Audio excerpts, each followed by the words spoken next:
गंजाम रे धूमधाम रे पालित है शारदीय दुर्गा पूजा। एठी पारंपरिक रीतिनीति जो भली मनीष तार परिवार प्रतिपोषण करने जेकोसी बेपार वाणिज्य गाड़ी मोटर इत्यादि को आपणाई थाए से सबू माँ को आशीष वर्ष सारा सुरुखुरु चलने पूजा अर्चना करिथांती।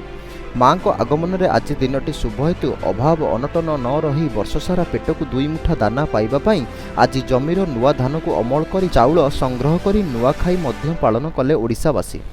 आज दुर्गा माँ महिषासुर को बद्ध कर आज विजया दशमी पालित हुए। माँ विजय होई फेरिबा बेले स्वामी सोमनाथ उपरे पाद पड़ जाइथिबारु आज दुर्गा रूपरू काली रूप धरिथिले।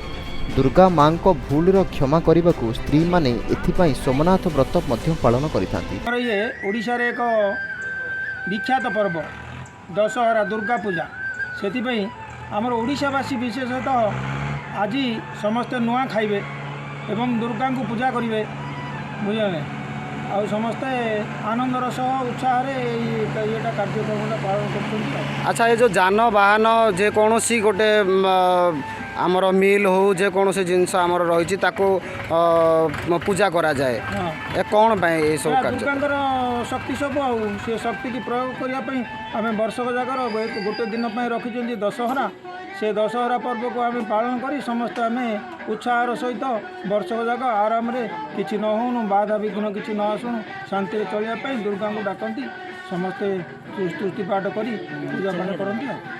अच्छा दशहरा ठारू कुमार पूर्णिमा जो रही तार किसी खेल कूदर कार्यक्रम रही क्यों भाया उपभोग कर लक्ष्मी पूजा दशहरा पर पलैला लक्ष्मी पूजा रे महालक्ष्मी की से आवाहन कर डाकिबे डाकी लक्ष्मी की घरे घरे गाँ गाँव सब बसेबे पूर्णिमा दिन समस्ते पूर्ण जन को पूजा करेंगे तापर खेलकूद कर पिलामानकर आनंद ड्रेस पोशाक पिंधि मजार दिनटा कटाती। गंजाम स्पेशल रिपोर्ट अहिंसा न्यूज।